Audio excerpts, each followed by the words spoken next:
जब सरकार धर्म लेके आ रही है तो इसका अभिप्राय ये बनता है कि वो किसी ना किसी प्रकार से आपके दिमाग को कमजोर करना चाहती है, क्योंकि जब आप सवाल करेंगे तब समस्या खड़ी हो जाएगी। पर कैपिटल इनकम में भारत सबसे निचले देशों में आता है, ह्यूमन डेवलपमेंट में भारत सबसे निचले देशों में आता है, शिक्षा के मामले में, प्रेस फ्रीडम के मामले में भारत सबसे पिछड़े देशों में आता है।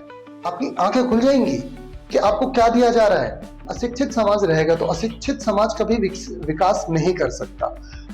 उसमें यह देखा गया था कि जो 8वीं क्लास का बच्चा है वो दूसरी या तीसरी क्लास के जो मैथ्स प्रॉब्लम है उनको भी सॉल्व नहीं कर पा रहा था। बट उन्होंने क्या काम किया कि उस रिसर्च को पूरा कर दिया, जबकि वो जेन्युइन रिसर्च थी। उनको कहा कि ये रिसर्च गलत है और रिसर्च रख लिया। अगर आपको भगवान की रक्षा करनी पड़ रही है तो आपका भगवान बहुत कमजोर है। तो समझना आपको पड़ेगा, सोचना आपको पड़ेगा। धर्म का विकास तभी होगा जब व्यक्ति का विकास होगा। और सभी की क्या हालचाल। तो आज हम जो चर्चा करने वाले हैं वो है शिक्षा के अधिकार के ऊपर। ठीक है, शिक्षा का अधिकार। ठीक है, ये हमारे आर्टिकल 21A के अंदर आता है। ठीक है, यानी सभी को मौलिक शिक्षा का अधिकार है। ठीक है, ये हमारे मूल अधिकारों के अंदर आता है। सभी 6 से लेकर 14 वर्ष तक के बच्चों को, ठीक है, शिक्षा का अधिकार मुहैया कराया जाएगा राज्य के द्वारा या राज्य की सरकारों के द्वारा। ठीक है, इस अधिकार के अंदर क्या होता है कि जैसे भारत के अंदर शुरू में क्या था कि जो शिक्षा थी हमारी वो उस स्तर पर नहीं थी।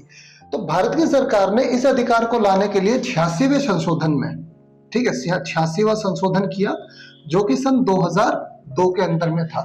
इसके अंदर ये बात रखी गई कि सभी जितने भी 6 से 14 वर्ष के जो बच्चे हैं उनको निःशुल्क शिक्षा उपलब्ध कराई जाएगी ताकि भारत के अंदर प्रत्येक व्यक्ति जो है वो शिक्षित रह सके। अब सवाल यहाँ पे ये उभर के आता है कि देखो, सरकार ने लॉ तो बहुत अच्छा लाया, ठीक है, शिक्षा का अधिकार के सभी 6 से 14 वर्ष के बच्चों को शिक्षा के बारे में जानकारी मिले। अब सवाल ये है कि जरूरत क्यों पड़ी इस लॉ को लाने की, जो कि मौलिक अधिकारों में रखा गया, जरूरत क्यों पड़ी, आप बताएं। जेंडर इक्वालिटी लाने के लिए इसमें मोस्टली जो ये बताया जाता है लड़का और लड़की दोनों को सेम अधिकार देने का। पहले क्या था कि भारत में लड़कियों को अनएजुकेटेड रखा जाता, कम से कम शिक्षा नहीं लगती। इसके थ्रू भी मुफ्त में मिल रही थी शिक्षा। तो इसमें क्या है कि जितनी भी लड़की को डाटा भी निकालते हैं 100 में से 90 या फिर 80% लड़के होती, कितनी देर उन्होंने 6 से 14 साल तक 8वीं क्लास के पास कर ली थी कम से कम। तो एक पढ़ने लिखने की कैटेगरी में आ जाती। ठीक है, और भी क्या कहेंगे। शिक्षा का अधिकार इसलिए लाएगा क्योंकि जो हमारी आजादी की लड़ाई थी उसमें सबसे जो अहम भूमिका है वो शिक्षा की। जितने भी शिक्षित लोग थे वो ही प्रेरणादायी बनता है। ठीक है, बहुत कम थे जो अशिक्षित होते हुए भी आगे बढ़े कुछ करते। ठीक। देखो, जो मेरा इसमें मानना है वो ये है कि देखो, शिक्षा का जो अधिकार है, ठीक है, ये समाज में एक समानता को स्थापित करता है। अब होता क्या है कि कुछ बच्चे स्कूल जाते हैं, कुछ बच्चे नहीं जाते, कुछ शिक्षित है, कुछ अशिक्षित है। तो अशिक्षित बच्चों को क्या वो अधिकार प्राप्त हो पाएंगे जो शिक्षित व्यक्ति को है? एक तरीके से तो असमानता है। तो सरकार का मानना ये था कि सभी के बीच में समानता लाने के लिए, विशेषकर स्त्रियों के बीच में समानता लाने के लिए सर्व शिक्षा अभियान लाया जाए। ठीक है, तो इसको हम सर्व शिक्षा अभियान के नाम से भी जानते हैं। ठीक है, इसका बहुत एडवर्टाइजमेंट किया था सरकार ने, सर्व शिक्षा अभियान। इसके अंदर क्या था कि जितने भी 14 जो ये बच्चे थे, चाहे लड़की हो या लड़का, सभी को स्कूल जाना अनिवार्य कर दिया गया था। ठीक है, सरकार जो है मुफ्त शिक्षा दे रही थी। सरकार ने सभी को मुफ्त शिक्षा प्रदान करने के लिए इस अभियान को बनाया। टीवी पे भी इसका पहले बहुत एडवर्टाइजमेंट आता था। हम तो छोटे थे उस टाइम पे, तो हमने बहुत एडवर्टाइजमेंट इसका देखा है, सर्व शिक्षा अभियान का, स्कूल चले हम। ठीक है, वो इसलिए ही था ये किया गया। भारत के अंदर क्या था, पहले पूरा शिक्षा का अभाव था। भारत के अंदर शिक्षित व्यक्ति थे नहीं उस टाइम पे। बहुत ज्यादा जो जनसंख्या थी हमारी अशिक्षित थी। तो होता क्या है कि यदि अशिक्षित समाज रहेगा तो अशिक्षित समाज कभी विकास नहीं कर सकता। समाज के विकास के लिए समाज का शिक्षित होना परम आवश्यक होता है। इसके लिए भी ये शिक्षा का अधिकार दिया गया। विशेषकर इसमें उन तबकों को देखा गया जो देश के गरीबी जो जनसंख्या थी, उस गरीबी जनसंख्या में शिक्षा देने के लिए इस नियम को या कानून को बनाया गया था। और इसके अंदर क्या था, ये नागरिकों के मौलिक कर्तव्य में भी जोड़ा गया। नागरिकों के मौलिक कर्तव्य में अनुच्छेद 45 के अनुसार ये प्रत्येक नागरिक का कर्तव्य होगा कि वह बच्चे को शिक्षा उपलब्ध कराए। यानी इसमें यह आ जाता है कि पेरेंट्स की ये जिम्मेदारी होगी, माता पिता की जिम्मेदारी होगी कि वह अपने बच्चों को शिक्षा उपलब्ध कराए। तो ये मौलिक कर्तव्य में भी जोड़ा गया और ये मौलिक अधिकार भी बनाया गया। ठीक है, तो जिससे कि क्या हो सके कि प्रत्येक जन में शिक्षा जो है वो पहुंच सके। हमारे देश में शिक्षा का अधिकार दिया गया, लेकिन शिक्षा का अधिकार देने के साथ में क्या, वैसे तो सरकार ने संविधान में हमारे ये तय किया गया कि मानकों के अनुसार शिक्षा दी जाएगी, जो तय मानक हैं, लेकिन क्या हकीकत में इन मानकों के अनुसार भारत में आज भी शिक्षा दी जा रही है? आप कहीं जाके देखें किसी ग्रामीण स्कूल में क्या हालत है। ठीक है, राजस्थान में कुछ दिनों पहले एक स्कूल की दीवार टूट गई, 1-2 बच्चों की भी मृत्यु हो गई। जिम्मेदार कौन था? क्या सरकार अपना दायित्व पूरा कर रही है? देखो, ये कह देना कि शिक्षा मिलेगी और शिक्षा देना, जायज शिक्षा देना, क्या सरकार ने इस नियम को पूरा किया है? वास्तविकता क्या रही है कि सरकार ने अधिकार तो दिया, लेकिन उस अधिकार पर अपना कर्तव्य पूर्ण नहीं किया। कागजों में किसी कानून को बनाना और उसको अप्लाई करना दो अलग अलग बातें हैं। हमारे यहाँ क्या होता है कि कानून तो बना दिया कि शिक्षा का अधिकार मिलेगा, लेकिन वास्तविक रूप से जो हमारी शिक्षा है वो उस स्तर पर नहीं दी गई है। 2020 के अंदर मैंने एक रिपोर्ट देखी थी, भारत के अंदर 8वीं क्लास तक लगभग 35 से 40% बच्चों को बेसिक मैथमेटिक्स तक नहीं आता था, उन्हें बेसिक पढ़ना नहीं आता था। तो क्या यही हमारा सर्व शिक्षा अभियान है कि हम उसकी खाना पूर्ति कर रहे हैं? और उसमें यह देखा गया था कि जो 8वीं क्लास का बच्चा है वो दूसरी या तीसरी क्लास के जो मैथ्स प्रॉब्लम है उनको भी सॉल्व नहीं कर पा रहा था, बच्चे इतने कमजोर थे। तो जो मेरा मानना जो होता है कि अगर आप किसी भी कानून को बना रहे हैं या किसी भी कानून को अप्लाई कर रहे हैं, तो उस कानून को अप्लाई करने के साथ में आपको उसके दायित्व भी पूरे तरीके से, अच्छे तरीके से निभाने चाहिए। बिना दायित्वों को निभाए किसी भी अधिकार का दिया जाना सिर्फ एक मजाक बनाने जैसा ही होता है। शिक्षा को अगर देखें तो हमारे 86वां संशोधन हुआ था 2002 में, तब से अभी तक सेम चल रही है। हाँ। और अगर आज हम शिक्षित बेरोजगारी देखें, 65% इंडिया के अंदर ये है, डाटा है 65% जो पॉपुलेशन है यूथ वो बेरोजगार है, एजुकेटेड। तो क्यों, मतलब जब शिक्षा का ये अधिकार दे रखा है तो ये अधिकार इतना कम कि आज देखो, जैसे मैंने आपको बताया भी, जो मैंने थोड़ी देर पहले आपको बात करी कि पेपर पे किसी को अधिकार दे देना और वास्तविकता उस अधिकार की, वो दो अलग अलग बात है कि आप वास्तविक रूप से दे रहे हैं या नहीं दे रहे हैं। अगर वास्तविक रूप से अधिकार देने की बात आती है तो मैं कहता हूँ, शिक्षित व्यक्ति बेरोजगार बैठा है तो क्या आपको लगता है ये वास्तविक रूप से वही शिक्षा है जो शिक्षा एक्चुअल में दी जा रही है? मुझे नहीं लगता।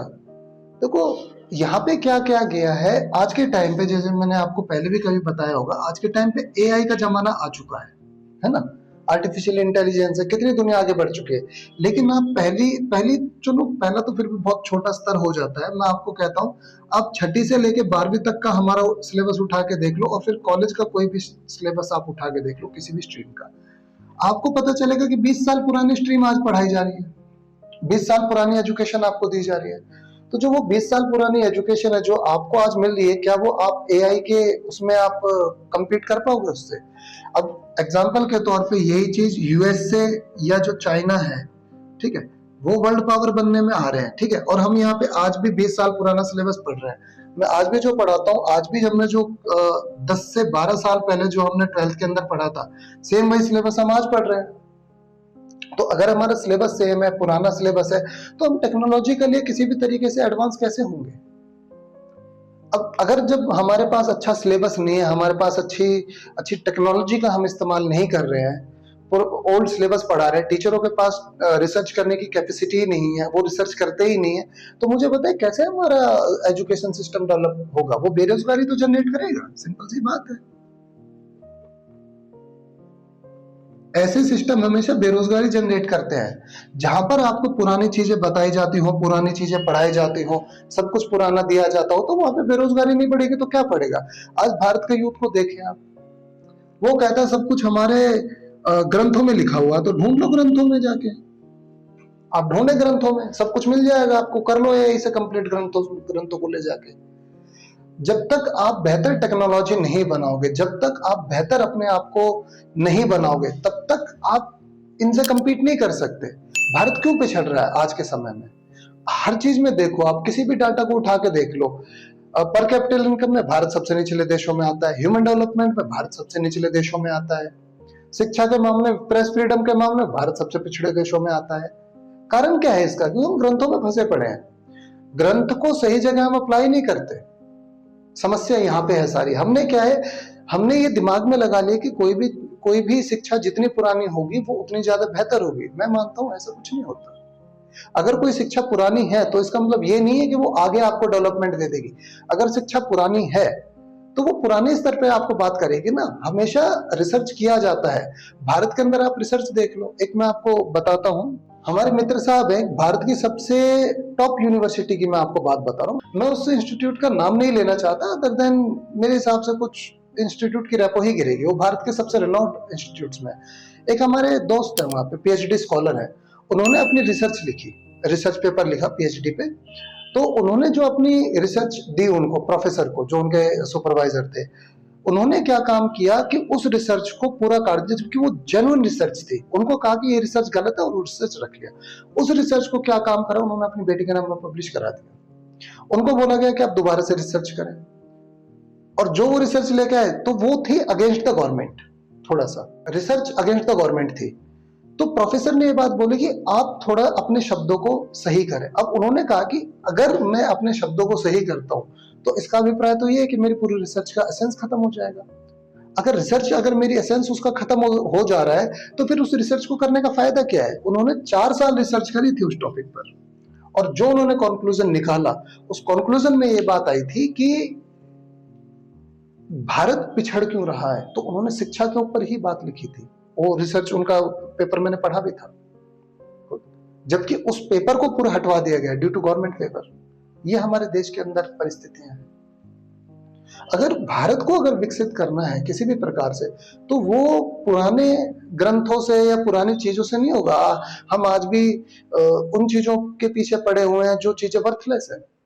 सरकार तो चाहेगी कि जो नागरिक हैं वो उस स्तर के ना बने जिससे कि वो सवाल कर सके, उनको शिक्षा उस स्तर की ना मिले जिससे कि वो सवाल कर सके। सरकार तो चाहेगी इसको।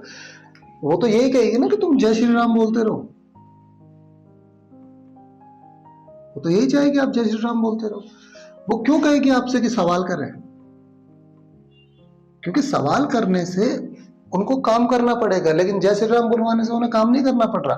देखो, मैं किसी धर्म के लिए नहीं कह रहा हूं कि धर्म के ऊपर मैं कोई कटाक्ष कर रहा हूं, नहीं। देखो, धर्म अपनी जगह है, लेकिन सरकार जब धर्म लेके आ रही है तो इसका मतलब उसका कहीं पे स्वार्थ छुपा है उसमें। आपको जिसकी पूजा करनी है करें, उसमें कोई समस्या नहीं है, लेकिन जब सरकार धर्म लेके आ रही है तो इसका अभिप्राय ये बनता है कि वो किसी ना किसी प्रकार से आपके दिमाग को कमजोर करना चाहती है। क्योंकि जब आप सवाल करेंगे तब समस्या खड़ी हो जाएगी। अब मैं, अगर कोई व्यक्ति जो मेरी बात पे ये कह रहा है कि आपने जय श्री राम के बारे में क्यों बोला, तो मैं आपसे एक बात कहता हूं, आप जब भी मेरे पे कटाक्ष करने से पहले आप सोच लें, आपको पाकिस्तान से कंपेयर किया जाता है ना। पाकिस्तान की परिस्थिति क्या है, ठीक है। जब भी आप मेरे ऊपर सवाल करें कि आपने श्री राम के बारे में बुराई कैसे करी, आपको पाकिस्तान से कंपेयर करके देखा जाता है। आप एक बार अपने आप को स्विट्जरलैंड से कंपेयर करके देख लें, आपको पता चल जाएगा आपकी हालत क्या है। आप स्विट्जरलैंड से कंपेयर करो अपने आप को, स्वीडन से कंपेयर करो अपने आप को, ब्रिटेन से कंपेयर करो अपने आप को, जर्मनी से कंपेयर करो, जापान से कंपेयर करो। कहां भी पाकिस्तान जैसे भिखमंगे देश से कंपेयर कर रहे हो अपने आप को। यह है आपका कंपैरिजन। कितना भी करते रहो जय श्री राम। मैं बस कह रहा हूं, थोड़ा सा रिसर्च कर लेना आप कि आपकी परिस्थिति क्या है, स्विट्जरलैंड में लोग किस परिस्थिति में रहते हैं, डेनमार्क में लोग किस परिस्थिति में रहते हैं। आपकी आंखें खुल जाएंगी कि आपको क्या दिया जा रहा है। धर्म अपनी जगह होता है, लेकिन विकास अपनी जगह होता है। धर्म से विकास नहीं किया जाता, लेकिन जब आपका विकास हो जाएगा तो धर्म अपने आप आपको बेहतर मिलता चला जाएगा। अब ये हमारे मानसिक विकास पर निर्भर करता है कि हम मानसिक रूप से किस प्रकार से सोचते हैं। या तो हम लड़ लें हम जय श्री राम के लिए, या फिर हम अपने आप को बेहतर बना लें। या तो आप स्विट्जरलैंड जैसा रहना चालू कर दो। अगर आप चाहते हो कि आप स्विट्जरलैंड, ब्रिटेन या डेनमार्क जैसे देशों के जैसे रहें आप, तो आपको इन चीजों को छोड़ना पड़ेगा। सरकार तो आपको चाहेगी ना आपका दिमाग कमजोर हो। श्री राम के जैसे आदर्श रखे जाते हैं, उनके जैसे लड़ाई नहीं करी जाती, आदर्श रखा जाता उनके जैसा। आदर्श आप रखें, आप अपने आप बन जाएंगे। लेकिन आप तो कह रहे हो कि दूसरे लोगों से जो उनको नहीं मानते, कि आप क्यों नहीं मान रहे उनको, आप तो जबरदस्ती थोप रहे हो ना उन पे ये बातें। तो आप किस प्रकार से शिक्षित होगे? क्या आपकी शिक्षा का स्तर बस इतना रह गया है कि आप अब भगवानों को बचाने के लिए लड़ोगे? और मैं तो कहता हूं ऐसा भगवान किस काम का जो स्वयं की रक्षा नहीं कर पा रहा है? ऐसा कौन सा भगवान है जो स्वयं की रक्षा नहीं कर रहा है? अगर आपको भगवान की रक्षा करनी पड़ रही है तो आपका भगवान बहुत कमजोर है, सीधा सा अर्थ ही है। तो इसलिए मैं कहता हूं कि शिक्षा वो दो जो मानसिक विकास कर सके, ना कि शिक्षा वो दो जो धार्मिक विकास कर सके। धर्म का विकास अपने आप हो जाएगा अगर व्यक्ति का विकास हो। मेरा अभिप्राय तो ये है। तो बेरोजगारी नहीं बढ़ेगी तो क्या बढ़ेगा? सरकार को अपने जैसे हमें ये शिक्षा का अधिकार दिया, तो दूरदृष्टि देगी कि हमारे आने वाले फ्यूचर में क्या होगा, बच्चे इंप्रूव कर लेंगे, जिसके यूथ इंप्रूव कर लेंगे, तो करेंटली दिख रहा है कितना इंप्रूव हो रहा है, उसमें कुछ शक नहीं है।